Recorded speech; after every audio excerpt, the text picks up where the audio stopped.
Así inicia ese Noticia en Profundidad. Qué placer acompañarles. Soy Tatiana Pérez y les saludo desde nuestra sede central en Caracas, en Venezuela.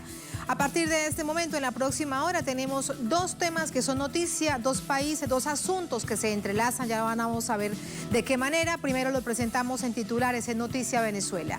Comienza gira el secretario de Estado de Estados Unidos por naciones que tienen frontera con este país, con Venezuela. Surinam, Guyana, Brasil y Colombia. El tema central, sin los adendos, es una nueva estrategia de agresión contra Venezuela que incluye un informe que usa los derechos humanos como arma política otra vez. Hechos que analizamos. El segundo tema, Noticia Colombia. Entre tanto, ejércitos de ambas naciones, de Estados Unidos y de Colombia, realizan ejercicios militares cerca de las costas de Venezuela, en la costa caribe colombiana. Y el gobierno del presidente Duque es certificado por Estados Unidos en la lucha contra las drogas. Aunque Colombia es el primer productor de coca del mundo, la Casa Blanca premia a quien sirve de plataforma para desestabilizar al vecino, a Venezuela. Hechos que analizamos en Noticia Casi comienza. Bienvenidos, bienvenidas.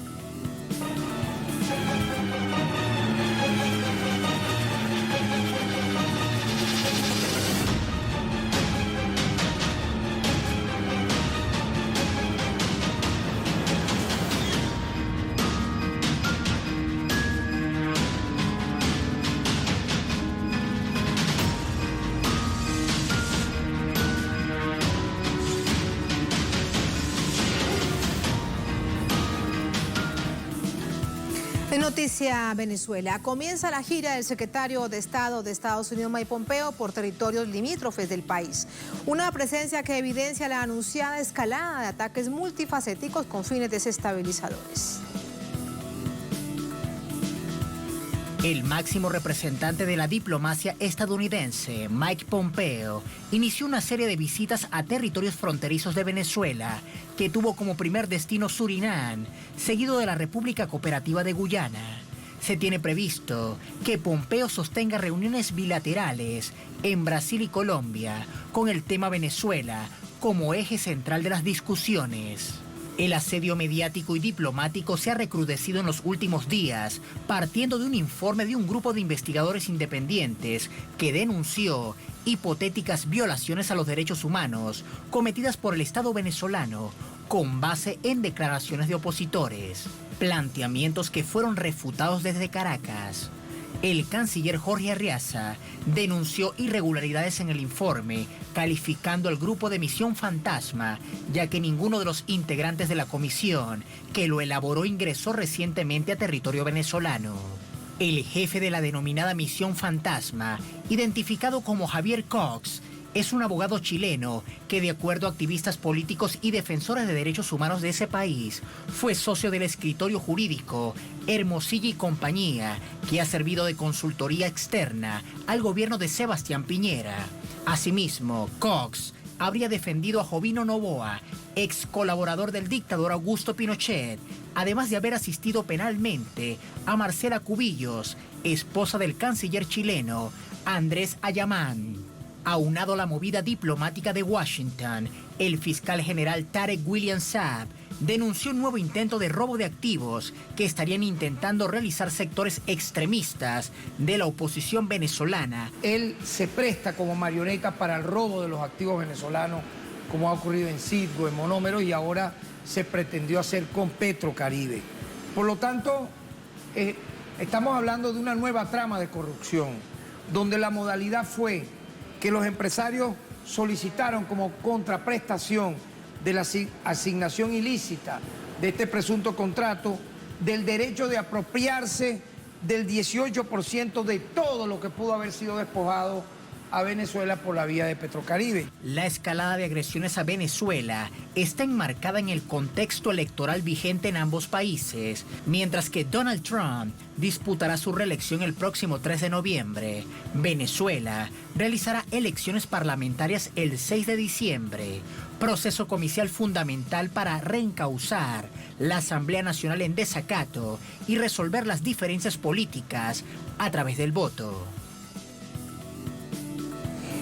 Y a propósito de elecciones, de esto ha hablado al final de la jornada el presidente de Venezuela, Nicolás Maduro. De esto y más conversamos a esta hora con Madeleine García. Desde nuestra sala de noticias, Madeleine, muy buenas noches, adelante.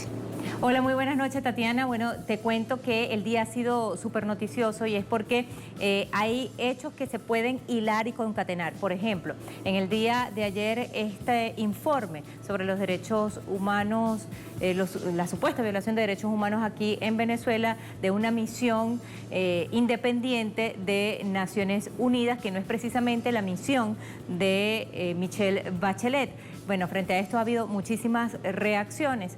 Esto coincide además con lo que dijo la Unión Europea, que no había tiempo para venir a observar a las elecciones aquí en Venezuela. Y al mismo tiempo Luis Almagro dijo, bueno, que como habían supuestas violaciones a los derechos humanos, no debían darse las elecciones parlamentarias en este país. Pues hoy el presidente Nicolás Maduro le ha dicho a la Unión Europea que si van a seguir atados al guión fracasado de Estados Unidos, que piensen y reflexionen y que si ellos quieren, colocaban una propuesta sobre la mesa, podrían venir a Venezuela con una misión reducida, secreta, para que pudieran ver en sitio el desarrollo de la campaña electoral, los pasos consiguientes para toda la preparación para las elecciones parlamentarias del 6 de diciembre y se alejaran de esta manera de esta agenda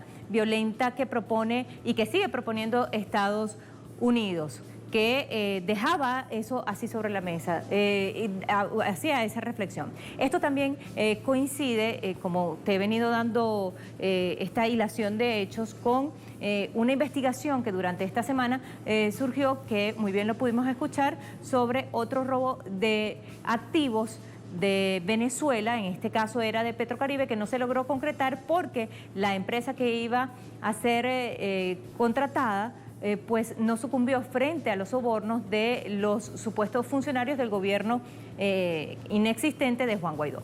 Entonces, fíjate cómo va la hilación de hechos, y el presidente además puntualizó que aunque la Unión Europea ha dicho que, o propuso que se pospusieran las elecciones parlamentarias, dijo el presidente, es constitucional completamente, las elecciones deben realizarse así en este país. Nos están pidiendo que violemos la Constitución y eso no lo vamos a hacer.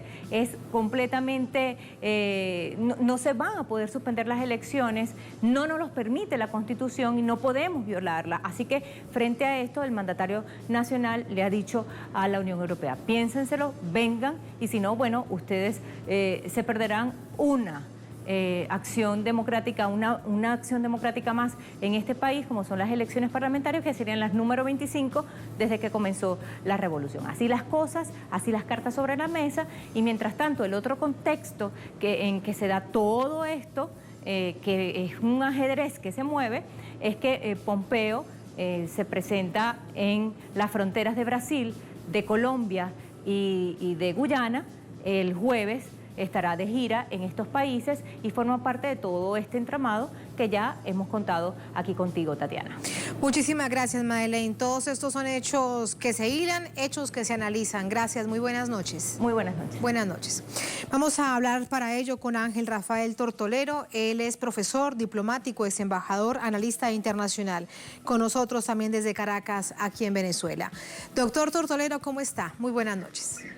Muy bien. Muy bien, gracias por la invitación. A usted muchísimas gracias. Uno por uno quiero nombrar los países a los que llegará. Ya llegó a uno de ellos, secretario de Estado de Estados Unidos, el señor Pompeo, para saber qué tanto le darán con respecto a esta agenda que lleva sobre Venezuela a tan pocos meses para las presidenciales de Estados Unidos, que sin duda hay que verlo además en esta clave electoral. ¿Qué pasará con Surinam, por ejemplo? Bueno, con Surinam tenemos unas relaciones hasta ahora cordiales y muy buenas en el punto de vista diplomático. Esperemos que no vaya a emular a su vecina Guyana, ni a Brasil, ni a Colombia, que son parte de lo que denunciamos en una oportunidad llamada la Operación Tenaza, con la cual oprimir a Venezuela, al gobierno, y buscar a través de allí el derrocamiento del presidente Nicolás Maduro, que es al final de la jornada la tesis que está manejando el Norteamérica, el gobierno de Donald Trump, un gobierno que está en franca caída frente a unas elecciones que le esperan en el mes de noviembre. Lo hemos sostenido como tesis y hasta ahora lo que ha sido es corroborada por los hechos y por las acciones. La presencia de Mike Pompeo viene a hacer control de daño, viene a incentivar y a proponer tal vez nuevas agresiones contra Venezuela, y nosotros, bueno, como lo hemos hecho siempre, nuestro gobierno y nuestro país, nuestro Estado y todos los venezolanos, bueno, estamos puestos y dispuestos a dar la pelea en el terreno que fuere, sin entender por esto que estamos proclives a una invasión, que estamos propiciando alguna acción violenta. Simplemente responderemos con la contundencia de la ley en los organismos internacionales que tengamos que responder. Doctor Tortolero, ¿intento de quiebre de Petrocaribe?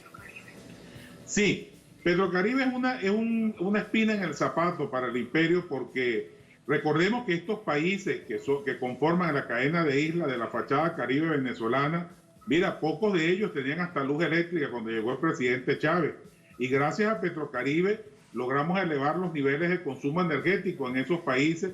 Y el presidente de San Vicente y las Granadinas, en cada ocasión que lo puede recordar, lo saca a colación de que fue con Chávez que muchos de estos países elevaron sus niveles de vida desde la obtención de energía eléctrica, sobre todo, que no la tenían tan fácil, ¿no? Hablemos ahora de Guyana. De hecho, aquí hay algo muy importante para destacar, doctor Tortolero, y es que hay un nuevo gobierno. Sí, hay un nuevo gobierno que pareciera ser que tiene la intención de ir por la vía civilizada, democrática, la que el mundo occidental ha marcado en las relaciones entre los estados. Ha dado señales de eso realmente. Sin embargo, insiste que va a ser la Corte Penal, el Tribunal Internacional, quien decida nuestra cuestión limítrofe con Guyana, y esto es una piedra de tranca para cualquier conversación, por cuanto nosotros estamos casados con el acuerdo entre las partes, el acuerdo bilateral entre las partes, para solucionar el problema o el conflicto que se ha generado por la zona de reclamación, en vista que el Esequibo es venezolano, y de eso no hay ninguna duda. Pero todo eso obedece a las grandes transnacionales petroleras que tienen altos intereses en explotar los yacimientos petrolíferos y gasíferos que están en toda esa plataforma que nosotros la llamamos la plataforma del Tana, y ellos la asumen como propia, y donde han hecho ensayos de prospección para extracción de petróleo y gas. Pero sin embargo aspiramos, pues, con este nuevo gobierno, eso esperamos, aspiramos que Pompeo no tenga tanta fuerza ante ese nuevo gobierno y logremos nosotros ir con bien en un tratamiento de vecinos, como se merece el trato entre latinoamericanos y entre gente que tiene intereses comunes sobre territorios comunes. Sí, aquí en todo caso también hay que recordar que mientras el gobierno de Venezuela, como una política de Estado, mantiene la idea que debe ser a través de Naciones Unidas, Guyana también ha dicho desde hace muchos años que es a través de La Haya. La probabilidad de que se encuentre un camino para que este asunto que resulta fundamental pueda acercarse. ¿Me escucha, doctor Tortolero?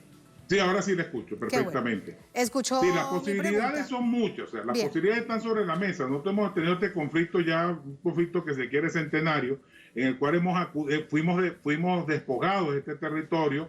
No ha habido ninguna política agresiva de parte de Venezuela hacia el pueblo de Guyana.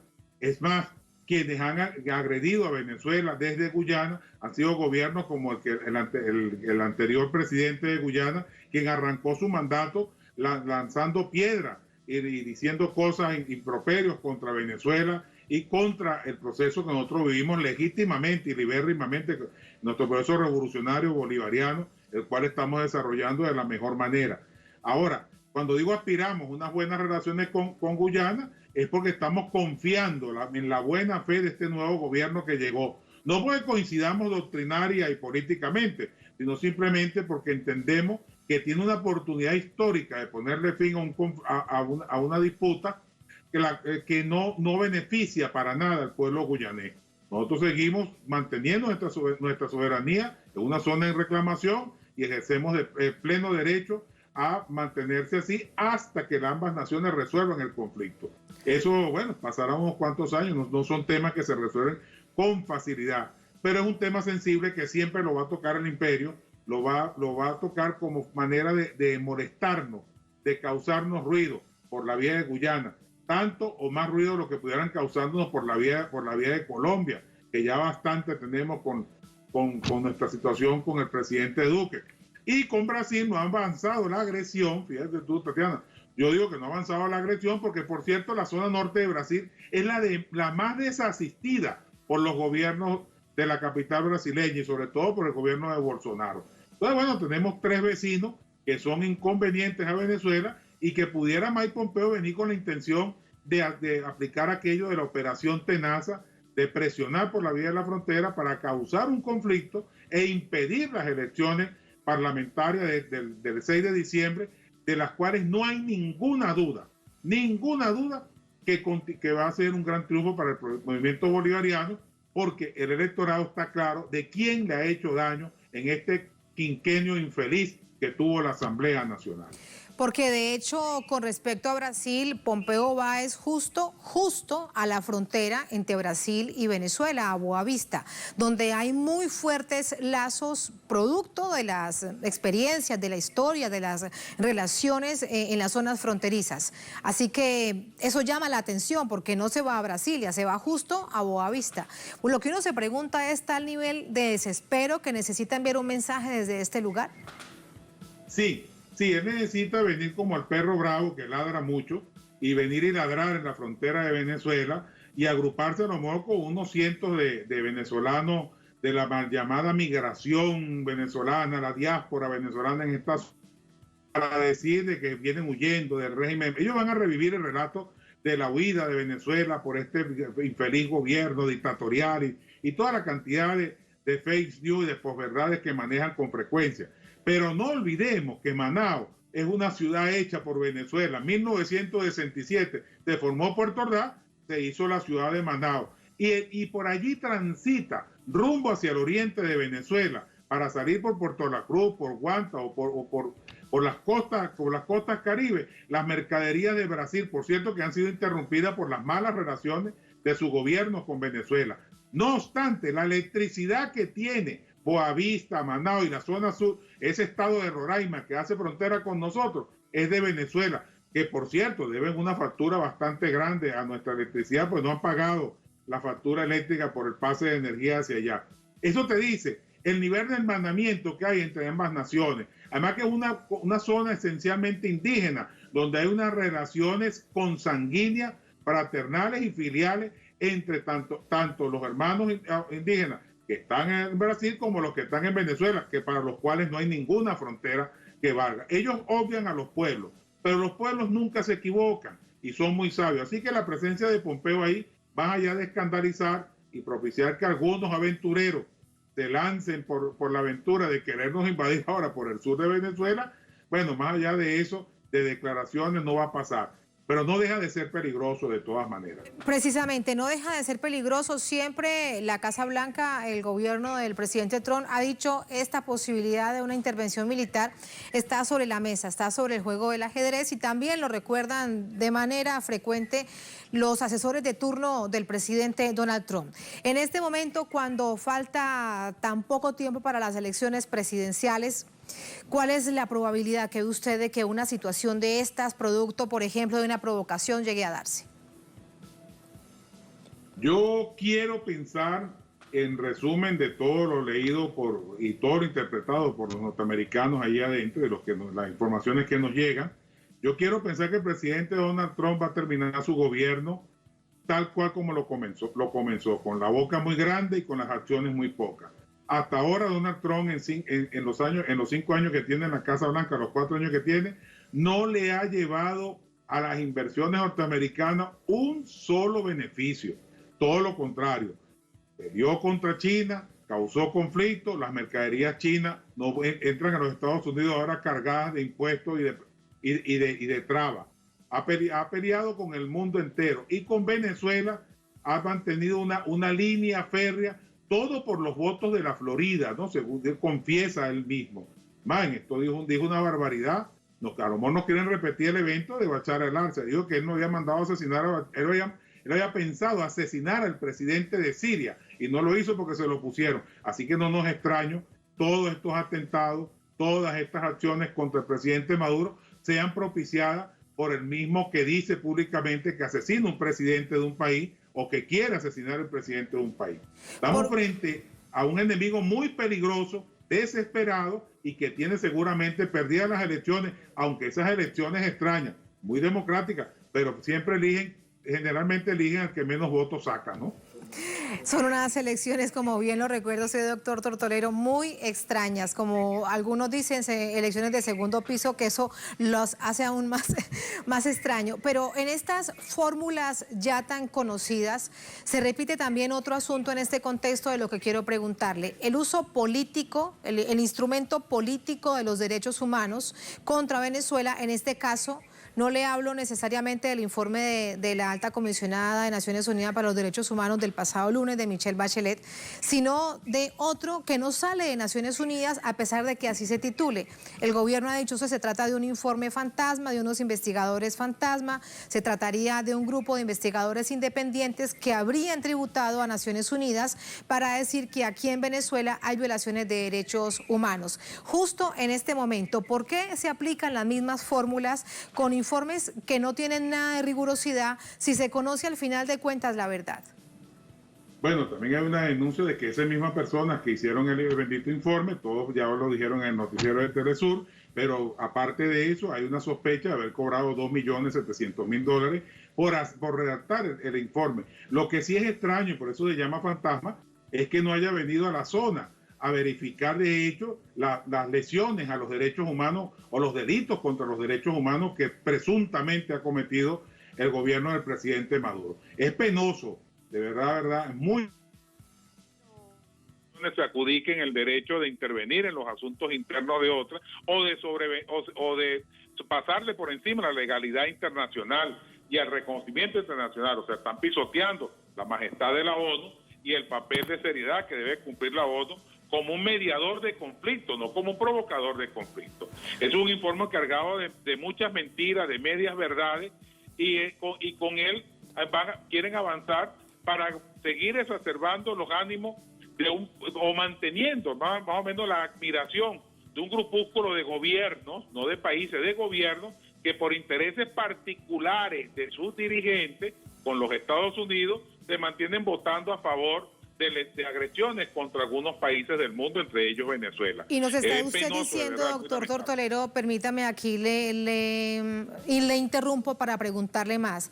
$2.700.000 les pagaron. Entonces resulta que además de todo les pagan por el informe, no usan el dinero para ir a Venezuela, para llegar al terreno y buscan las declaraciones a través de opositores. Sin embargo, ahí se lo pregunto, cierta anuencia de Naciones Unidas, porque habría que preguntarse también de dónde salió ese dinero. No es poca cosa, $2 millones para 3 investigadores.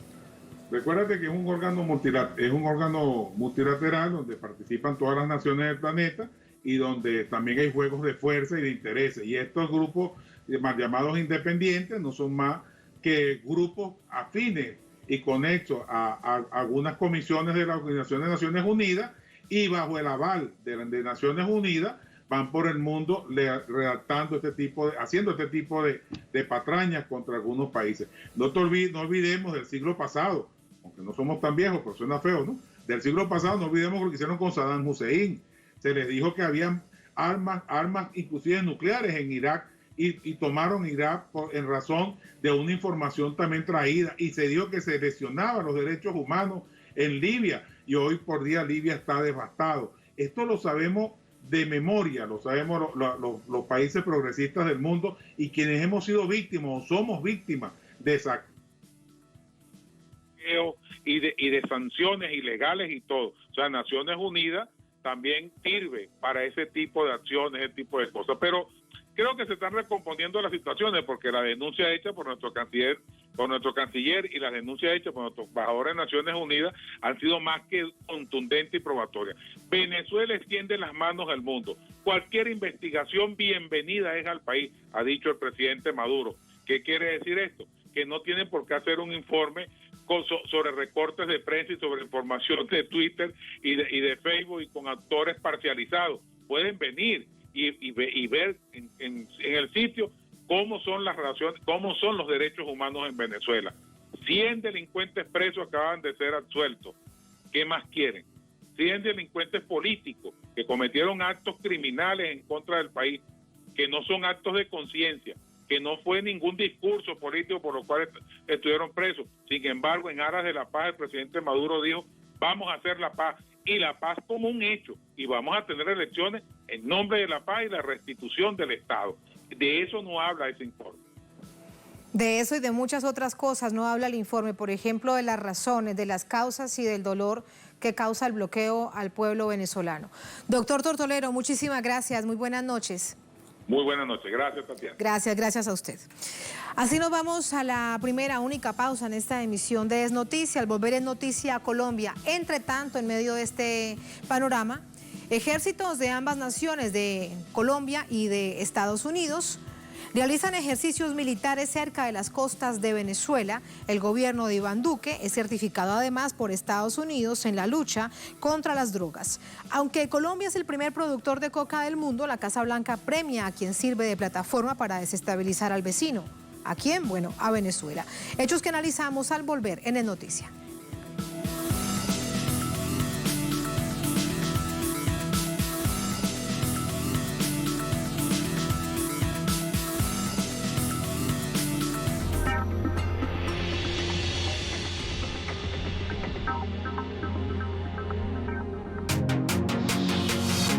Te alistas, corres, lanzas, golpeas, nadas, esquivas. Es un esfuerzo constante para mirarlo en Deportes Telesur. De lunes a viernes, solo por Telesur. Cada momento millones de personas en el mundo comparten sus opiniones e intereses en tiempo real. Telesur te ofrece la mejor información sobre los acontecimientos que no tienen lugar en otros medios. Síguenos en nuestras redes sociales y vive la noticia desde otra perspectiva. Telesur, la señal informativa de América Latina. En estos tiempos de cuarentena hemos reflexionado y descubierto nuevos talentos. Desde Telesur te invitamos a compartir tu experiencia. Cuéntanos de la siguiente manera tu vivencia y qué actividad haces para afrontar esta situación. Utiliza el teléfono móvil en horizontal. Toma una distancia prudencial donde no se corte ni cabeza ni manos. Configura la cámara para que tenga mejor resolución. Formato y calidad HD. Graba desde tu casa. Toma en cuenta la iluminación del espacio que utilizarás para grabar. Hay un límite de 5 minutos. Te recomendamos que tomes tu tiempo y esperes 10 segundos antes de iniciar. Asegúrate que todo esté en orden. Una vez que hayas terminado, envíalo a la siguiente dirección. Tu experiencia ayuda a otros. Telesur, la señal informativa de América Latina y el Caribe.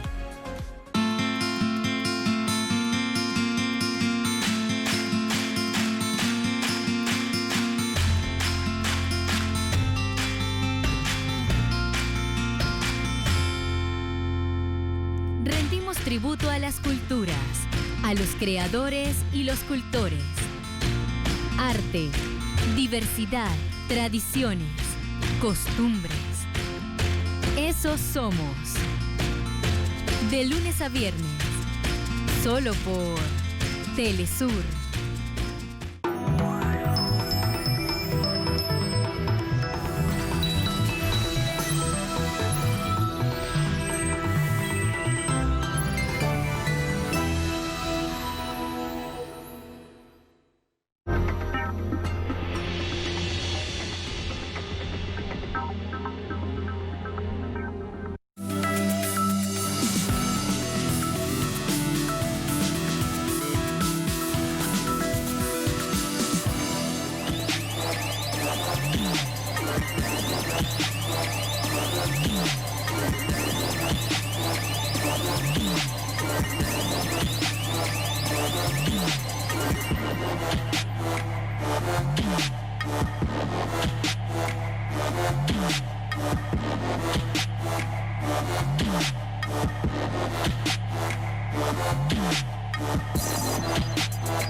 En Noticia Colombia, Bogotá, la capital, también será parada el secretario de Estado de Estados Unidos, Mike Pompeo, en esta gira por varias naciones limítrofes con Venezuela. A partir de este viernes, ambos países, Colombia y Estados Unidos, realizan ejercicios militares conjuntos, presuntamente en el marco de la lucha contra el narcotráfico, no del lado del Pacífico, por donde sale la mayor parte de la coca que se produce en Colombia, sino por otro lado, por el Caribe. Vamos a verlo. Mike Pompeo se reunirá con el presidente Iván Duque, como hace unas semanas lo hicieron las principales fichas de Donald Trump y el jefe del Comando Sur. La Fuerza Aérea Colombiana anunció que realizarán un ejercicio militar conjunto aéreo y marítimo entre el 18 y 21 de septiembre en el Mar Caribe, presuntamente con el objetivo de fortalecer la neutralización de actividades de narcotráfico. Varios militares estadounidenses ya se encontraban en el país, según el gobierno colombiano, asesorándolos en materia del combate a este flagelo. La víspera, el presidente Trump confirmó la certificación de Colombia en la lucha antidrogas. Las actuaciones confunden al considerar el último informe de la ONU que posiciona a la nación andina como el principal productor de cocaína del mundo y al país del norte como su mayor consumidor.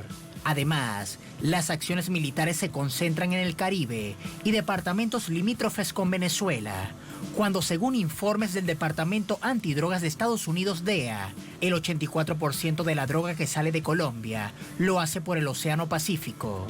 Ambos países acusan a Venezuela de financiar el narcotráfico y este jueves Duque pidió a la comunidad internacional sanciones contra el presidente Nicolás Maduro. El llamado es que la comunidad internacional no solamente rechace esa convocatoria de elecciones que no busca sino legitimar la dictadura, y adicionalmente, ante este reporte contundente que reafirma lo que hemos denunciado por años por parte de la Organización de Naciones Unidas, que la comunidad internacional también presione para que se abra la investigación y un camino de sanción ante la justicia internacional para el dictador que golpea al pueblo venezolano.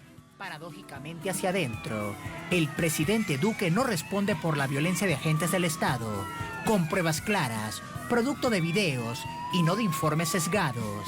Este jueves, la Comisión Segunda del Congreso acordó enviar comunicación a la fiscal de la Corte Penal Internacional, informando sobre la eventual responsabilidad del presidente Duque y el ministro de Defensa en crímenes de lesa humanidad cometidos por la Policía Nacional bajo su mando. Por supuesto, aquí está por determinar si esto fueron órdenes o si había un patrón concertado o si actuaron determinados grupos de la policía concertados, pero lo que es evidente además es que hubo una clara situación omisiva por parte del primer responsable de esta situación, que sin lugar a dudas es el presidente de la República. Las protestas en Bogotá de los últimos días han dejado 14 personas muertas, 218 heridas, 75 por armas de fuego, y las instituciones del Estado no asumen la responsabilidad. La administración Duque opta por desviar la atención al país vecino. Son hechos que analizamos a esta hora con Daniel García Peña Jaramillo, es comisionado de Paz de Colombia, profesor universitario, historiador, periodista y político. Daniel García Peña, ¿cómo le va? Muy buenas noches, ¿cómo ha estado? Muy bien, gracias. ¿Ustedes cómo están? Muchísimas gracias. Dice el presidente Iván Duque que hay que condenar, producto de un informe que ya hemos detallado aquí en esta emisión en Telesur Noticias, de dónde sale al gobierno de Venezuela. ¿Cuál es la estrategia que percibe usted con respecto a este hecho y en particular el momento tan complejo que está viviendo Colombia? Bueno, ha sido el parte del libreto del gobierno de Duque desde el comienzo, desde que llegó a la presidencia.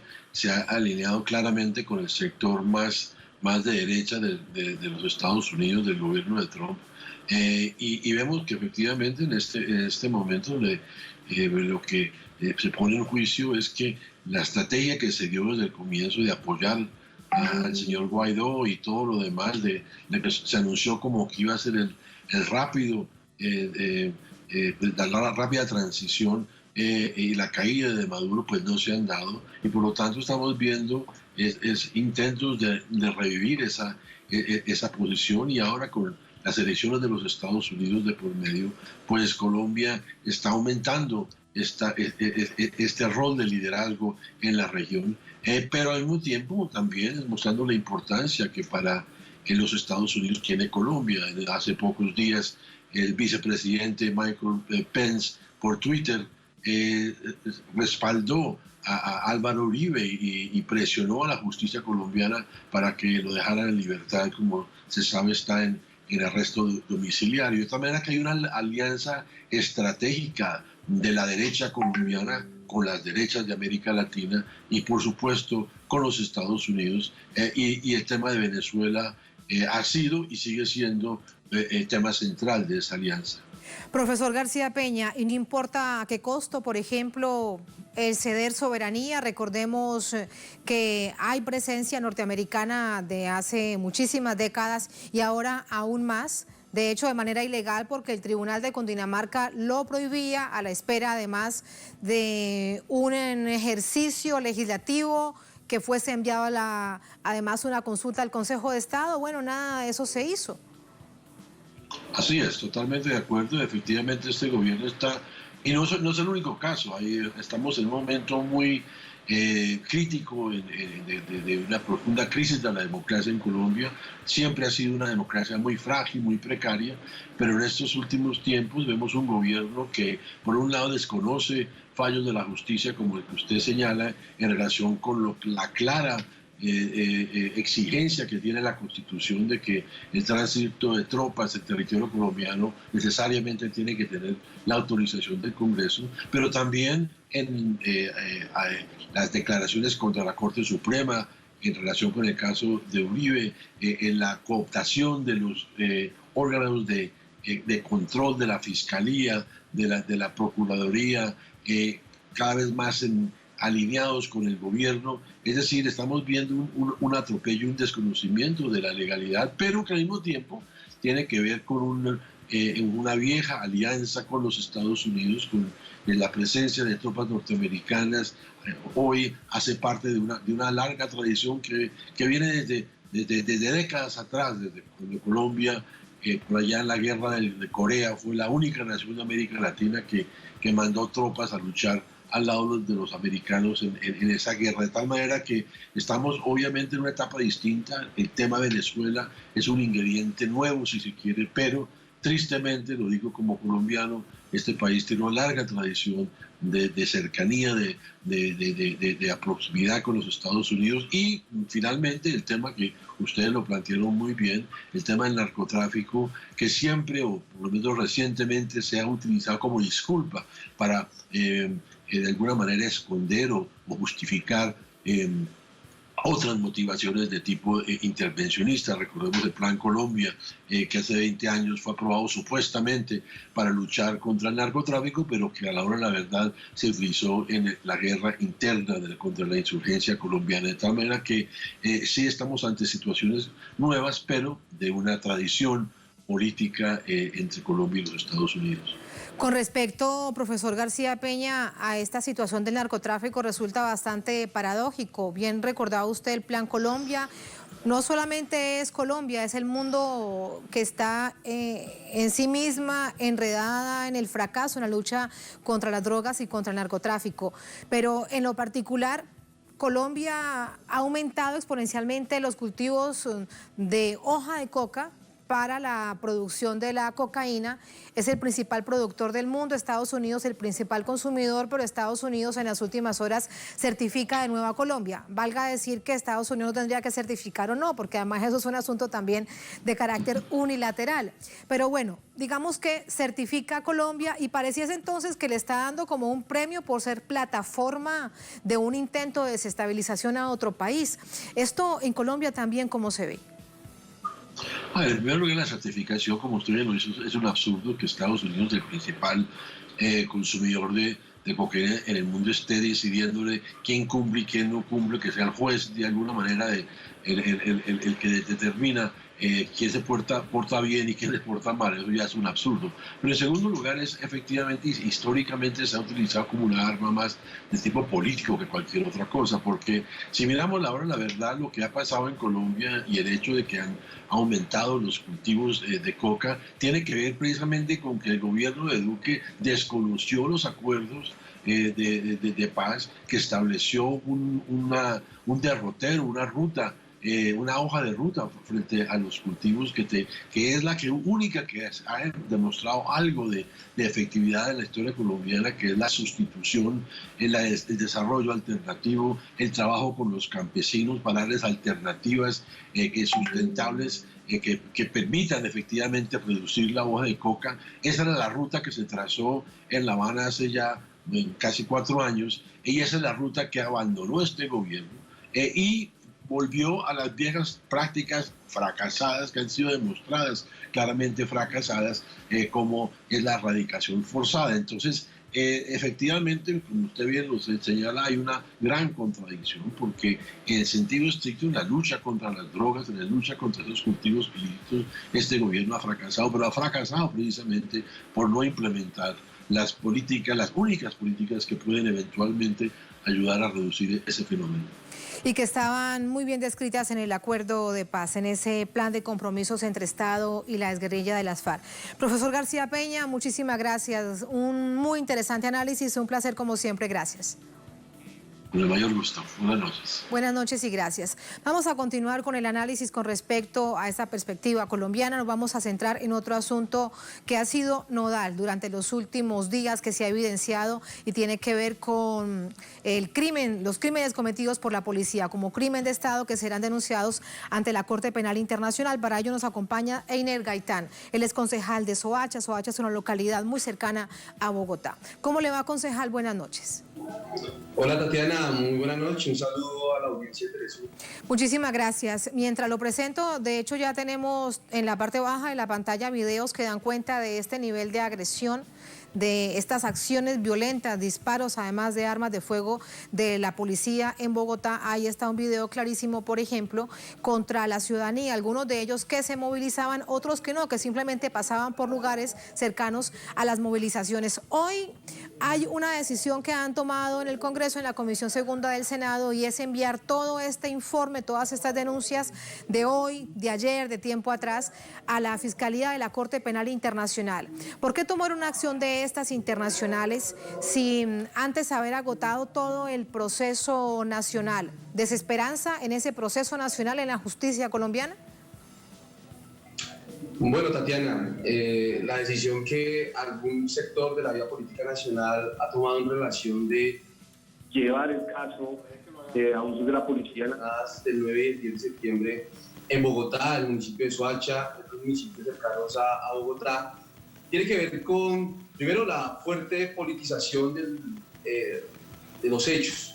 El sector que ocupa hoy la cabeza del gobierno nacional se ha empeñado en aplaudir la acción de la policía y en desconocer a las víctimas. De hecho, las voces referentes a reestructuración y cambios que deben hacerse en la policía han sido desconocidas de tajo. El ministro de Defensa se ha burlado del país, se ha burlado del Congreso, no ha habido un debate de fondo, y hoy la justicia, por otros motivos, ha estado sometida a violentos ataques por parte del mismo sector político que está en Casa de Nariño. El uribismo, desafortunadamente, por un lado, ataca a la justicia no solamente por el caso que hoy tiene al expresidente Uribe bajo prisión domiciliaria, sino también en otras situaciones relacionadas con hechos del servicio, tanto de la policía y los militares. Entonces, lo más probable es que este caso vaya a la justicia penal militar y obviamente se repita lo que ya conocemos en otros casos de abuso policial, de falsos positivos, donde al pasar los días, al pasar los meses, se archivan los casos. Tenemos de precedente que la Unión Europea, Human Rights Watch, la Comisión Interamericana de Derechos Humanos se han pronunciado, obviamente alertando al gobierno sobre las medidas urgentes que se deben tomar para evitar el abuso policial, pero ellos insuficientes si no hay medidas de fondo por parte de tribunales internacionales que puedan atender estos abusos que ya son sistemáticos de la policía frente a la ciudadanía.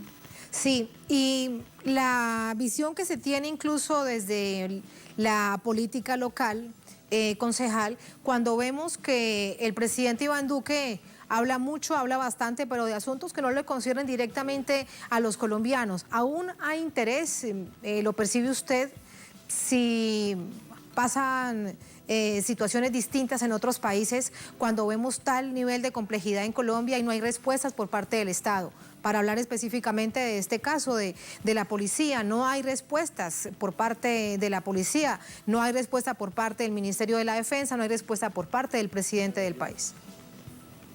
Es que, Tatiana, lo que hubo fue un quiebre institucional, ¿no? Que ya venía ambientándose con el ataque a las Cortes, en especial a la Corte Suprema de Justicia, desde o antes por el proceso que tiene hoy al expresidente Uribe en prisión domiciliaria. Hemos visto en los últimos meses la excesiva concentración de poderes en el Ejecutivo. Hace poco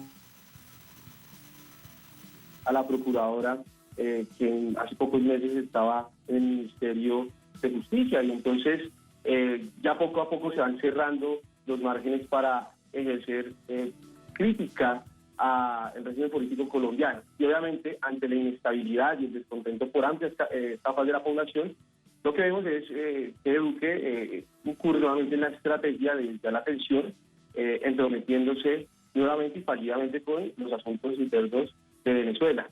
Esto de hace pocos días de certificar al país sobre la lucha contra el narcotráfico, pues tiene que ver con el apoyo que está dando el gobierno de los Estados Unidos para seguir promoviendo nuestro país como teatro de operaciones para una posible, y ojalá que no sea así, agresión militar hacia el territorio venezolano. Entonces, siempre que hay inestabilidad, lo que vemos por parte de la clase política colombiana es que se desvían los temas internos que merecen urgente atención, que merecen celeridad, en este caso en las investigaciones, para nuevamente intentar cohesionar la opinión pública frente al tema de Venezuela. Pero sí, obviamente... cortinas de humo que bien se conocen, concejal, cortinas de humo que se hablen de otras cosas y no de los asuntos internos colombianos de los que se exige respuesta. Ahora, hay algo que hemos visto en las últimas horas, pareciese ser entonces que es la estrategia de la policía bogotana, y están enviando carteles a través de redes sociales, a través de todos los medios posibles, aproximadamente de 10 jovencitos que fueron los que tiraron piedras o pintaron, en algunos casos que quedaron quemadas, estos pequeños centros de atención integral de la policía. ¿Cree usted que lo que se viene es la estrategia de persecución contra estas personas que se manifestaron? ¿Cree usted que es un intento de intimidar para que no sigan las denuncias en contra de la violencia policial? Bueno, Tatiana, esos temas de abuso policial y la estrategia de la cúpula policial, del Ministerio de Defensa y del presidente Iván Duque, no solamente tiene el objetivo de estigmatizar, y criminalizar la protesta ciudadana, sino ir más allá, atentar contra el derecho a la organización. En este caso, pues se ha visto una arremetida en los medios de comunicación masivos con las organizaciones sociales, con colectivos barriales, con organizaciones de jóvenes, que de alguna manera ejercen a través del trabajo comunitario pues formas de articulación de tejido social. Y por ejemplo, el diario El Tiempo de Bogotá hace poco decía que detrás, y de manera irresponsable, decía que detrás de los grupos de vándalos se encuentran colectivos de trabajo comunitario, de trabajo social, y esto a la par pues, de panfletos amenazantes por parte de grupos herederos del paramilitarismo denominados Águilas Negras, que en el municipio de Soacha y en algunas localidades del sur de Bogotá han estado emitiendo panfletos amenazantes declarando objetivo militar a integrantes del movimiento social y popular, que obviamente no solamente se encuentran amenazados por la institucionalidad estatal colombiana, sino por agentes paraestatales. Entonces, sí, Hernán, permíteme te pregunto, quienes recibieron estos panfletos amenazantes de las Águilas Negras, que es bastante oscuro e incierto de dónde proviene este grupo, pero digamos, lo que se sabe, grupos paraestatales. ¿Quienes recibieron estos mensajes amenazantes participaron de las protestas sociales en contra de la violencia policial? Bueno, pues Tatiana, hay que entender que lo sucedido el miércoles y jueves pasado, 9 y 10 de septiembre, no es causa de hechos de violencia, sino es la consecuencia de múltiples tensiones sociales que carga nuestro país, incluso previo a la pandemia. Recordará la audiencia que el 21 de noviembre del año pasado se convocó a un paro nacional que tuvo a Colombia en vilo los meses de noviembre, diciembre y enero, y que por cuenta de la pandemia pues se congeló la dinámica de movilización del movimiento social colombiano. Pero obviamente las tensiones acumuladas alrededor de los 5 millones de empleos que se han perdido por cuenta de la pandemia, el 34% de la juventud que ni estudia ni trabaja, un gobierno que ha jugado más el papel de cercano a los grupos económicos, como hace el préstamo de 370 millones de dólares a Avianca, que es una empresa extranjera, la negativa a la renta básica, bueno, ha sido caldo de cultivo para que la indignación ciudadana pues se hubiese rebosado con el asesinato a manos de la policía del abogado Ordóñez. Pero hubiese podido ser otra la causa de la indignación ciudadana. Ahora, pretender decir que están las organizaciones sociales detrás de los hechos de violencia es irresponsable. Más manifestaciones de carácter espontáneo, de la rabia ciudadana con la institucionalidad que no da respuestas concretas frente a la crisis social que aparece en nuestro país, y obviamente cuál es la respuesta desde el poder político, y es pues obviamente estigmatizar a la juventud, criminalizarla a través de los medios masivos, a través de investigaciones exhaustivas, también de alguna manera promoviendo la impunidad en los uniformados comprometidos en la violencia contra la población civil, sino también, y fundamental esto, es ante todo la revictimización al no atender las alertas tempranas por parte de organizaciones estatales encargadas de promover la defensa de los derechos humanos. En el caso del sur de Bogotá y el municipio de Soacha, en los últimos 3 años se han emitido por lo menos 5 alertas tempranas por parte de la Defensoría del Pueblo. Y eso da cuenta de la poca atención, la escasa atención por parte de las autoridades locales y distritales en la atención a la violación de derechos humanos de los líderes sociales. Sí, con en Bogotá, situaciones. Entonces, es una estrategia por diferentes ámbitos que hoy tiene en zozobra el movimiento social. Con situaciones que se repiten. Me queda algo por preguntarle, si hay que dar el debate en Bogotá, el debate a nivel nacional, del debate en Soacha, real con respecto a un hecho que intenta imponer el partido de gobierno Uribe Centro Democrático. Tiene que ver precisamente con la violencia y es medir lo que significa que la policía asesine a 14 personas o que se presente un grupo de muchachos que lanzan piedras contra la propia policía y un grupo de CAI que resultan quemados. Este debate, ¿de dónde debería partir para entender el tipo de violencia al que se encuentran y medir además lo que esto significa? Bueno, Tatiana, yo creo que en diferentes días. Primero, entender que la vida es un derecho absoluto, que no hay nada equiparable al derecho a la vida. Es decir, por más piedras que tengan los manifestantes, por más palos que tengan los manifestantes, la fuerza pública y en especial la policía debe atender a los protocolos de proporcionalidad, de entender que la protesta social no se maneja con las directrices y protocolos del conflicto armado interno, y por eso hace urgente la reforma de la policía, por un lado, y en segundo lugar, se articula con un discurso desde el partido de gobierno y desde la esencia misma del uribismo, que es alrededor de generar inestabilidad a partir de la violencia contra la población civil para poder venderle al país, en este caso al electorado, un discurso de seguridad. Hoy, me atrevo a decir, por las últimas encuestas, que Álvaro Uribe y el uribismo son la propuesta política más impopular en Colombia. El presidente Duque ni siquiera llega al 30% de favorabilidad en las encuestas. Entonces ellos saben que con procesos penales a cuestas, con las elecciones del 2022 cerca, con un país que está exigiendo conquistas que el uribismo le ha negado, es obvio que ellos están haciendo hasta lo imposible por mantener el poder, y hasta lo imposible significa atentar contra la juventud colombiana. Uribe lo decía en algunos trinos la semana pasada, decía que la juventud que estaba hoy en las calles protestando era la juventud FARC, prácticamente poner la lápida. En Colombia no existe la pena de muerte desde hace 115 años y sin embargo vimos como la policía el 9 y 10 de septiembre y la fuerza pública en diferentes lugares del país atenta directamente contra la vida de comunidades que no tienen cómo responder en igualdad de condiciones. Aquí estamos evidenciando son crímenes de Estado promovidos por el uribismo, que siendo partido de gobierno, pues lo que ha hecho es promover la impunidad y ante todo un ejercicio psicológico de apoyar, psicológico y material, por un lado, apoyar a la policía sin investigaciones de fondo y por el otro lado, atemorizar a la oposición en el movimiento social, que pues obviamente acude en la protesta pacífica para manifestar pues sus inconformidades con la clase política. Toda la desesperanza que hay en este contexto, sumándole la pandemia y tal nivel de necesidades, dificultades, a esto sumar la violencia en el país. Muchísimas gracias, concejal. Este es el contexto en el que se da este hecho que hemos presentado. Gracias, muy buenas noches. A usted, muchas gracias. Gracias. Gracias a ustedes por habernos acompañado. Ponemos punto final a esta emisión de Es Noticia durante esta jornada. Otro hecho fue noticia, con eso los dejamos. Hasta mañana, sigan con nosotros.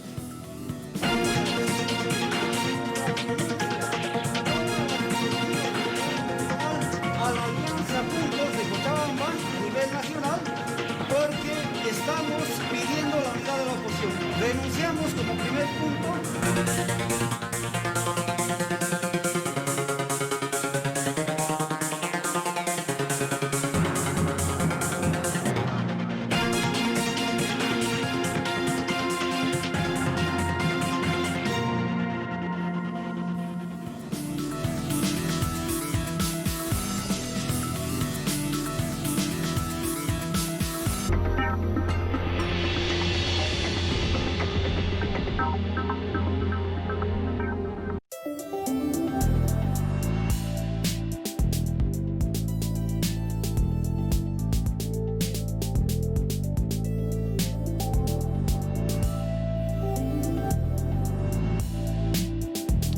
Bienvenidos, bienvenidas a Enclave Política, el programa de Telesur que analiza junto a usted, que reflexiona con usted sobre nuestra región. A Perú le acosan las crisis políticas que solo expresan una mucho más profunda, la de su sistema democrático. Ya son varios años de una inestabilidad relativa, de unas pujas entre las élites y todo eso en medio de una crítica situación institucional sostenida con una constitución de la era de Alberto Fujimori. Además, lo de ahora, un pedido de renuncia al presidente Martín Vizcarra, ocurre en medio de una pandemia que rompe récord de contagios y también en medio de una crisis económica. ¿Por qué ahora el blanco de los señalamientos es Vizcarra? ¿No era uno de los presidentes mejor evaluados de América Latina por su gestión supuestamente contra la corrupción y el manejo de la pandemia? De esto queremos conversar con el analista político y ex parlamentario andino Alberto Adriansen, a quien le contactamos allá en Lima. ¿Qué tal, Alberto? Qué gusto tenerlo acá. ¿Qué tal? ¿Cómo está? Bienvenido. Entonces, de entrada le preguntaría, ¿cuál es el diagnóstico que usted daría de la situación política del Perú con todo lo que ha ocurrido en las últimas 2 semanas? Bueno, yo creo que esto es un poco, pienso a veces que es el colofón de una crisis mayor que se viene incubando hace varios años, ¿no? No solamente por la repetición de un programa económico que no se modifica y que no, y como yo digo yo, es tacaño desde el punto de vista de la distribución de la riqueza del país, sino también porque es una democracia que no ha creado ninguna fuerza mayoritaria en el país que estabilice el sistema, ¿no? Porque si usted observa, luego de la caída de Fujimori y el gobierno de transición del presidente de Paniagua, Toledo, que fue el primer presidente, está, digamos, prófugo de Estados Unidos, pero va a venir a ser juiciado. Alan García se suicida, Humala está investigado por corrupción, Kuczynski renuncia acusado de corrupción, y este último también ha sido acusado en la práctica de corrupción. O sea, estamos frente a un sistema, como yo le llamo, que es el dios Saturno, que devora a sus hijos, ¿no? Porque todos los partidos que ganan las elecciones, a la siguiente elección, sacan cuatro parlamentarios, o sea, pasan de un volumen importante de votación a tener pequeños porcentajes de votación de los electores. Y por lo tanto el recambio del Congreso es permanente, o sea, las fuerzas duran 5 años y después rápidamente se debilitan con esto. Y lo segundo es el impacto que ha tenido en estos años la lucha contra la corrupción, y específicamente el tema de la bajada, ¿no? Que fue el que finalmente fue la razón por la cual Kuczynski ha renunciado, y por lo tanto creo que entró el señor Vizcarra y estamos en eso. Entonces, es una democracia casi impredecible. Claro, pero Alberto, le preguntaría algo ahí. Parecería que es como para aludir o apelar a una figura del fútbol. Es el mismo equipo que tiene unos suplentes que se cambian según las circunstancias y las necesidades del técnico. Y la pregunta que le haría es, ¿quién es ese técnico que dirige todo este sistema, que no encuentra salidas, que no encuentra un desfogue y que no le encuentra solución de fondo a los problemas reales del Perú? Bueno, yo creo que en el país, digamos, nunca ha habido un partido de derecha, digamos, ¿no? O sea, del año 30, cuando aparece el APRA, digamos, como el partido más importante del siglo pasado, la derecha, porque el único partido que existió, digamos, de derecha, el Partido Civilista del siglo antepasado, la lógica de la derecha siempre ha sido contener las expresiones progresistas en el país, ¿no? Echando mano sobre todo a los militares, o cooptando a los que ganan, como ha pasado con el caso de Ollanta, que prometió un cambio integral y finalmente acabó conviviendo prácticamente con la derecha, ¿no? La excepción fue Velasco, que cambió el país y le dejó como tarea la construcción de una democracia más integradora, más participativa, pero eso no ha sido posible porque vino después de Velasco Fujimori, que hizo una constitución neoliberal desde mi punto de vista, y la izquierda comenzó una crisis profunda de la cual no se está ahora. Entonces, son los grupos empresariales, sobre todo los grandes grupos empresariales, estos gobiernos fácticos, los que terminan por cooptar, digamos, a los gobiernos, y por lo tanto uno siente que nada cambia, ¿no? O sea, precisamente eso, Alberto, efectivamente eso, los grupos empresariales tienen un gran peso, no solamente en la acción económica, que sería normal, pero también en la definición de quiénes gobiernan, quiénes son los ministros, quiénes son los diputados, quiénes son los congresistas. Estos grupos económicos, ¿cómo se benefician de estas crisis? ¿Dónde es que se encuentra la médula de este tributo que hacen ellos, entre comillas, a la democracia para beneficiarse económicamente? Bueno, en primer lugar, sobre todo en el Ministerio de Economía, ¿no? Que es un ministerio poderosísimo, ¿no? Que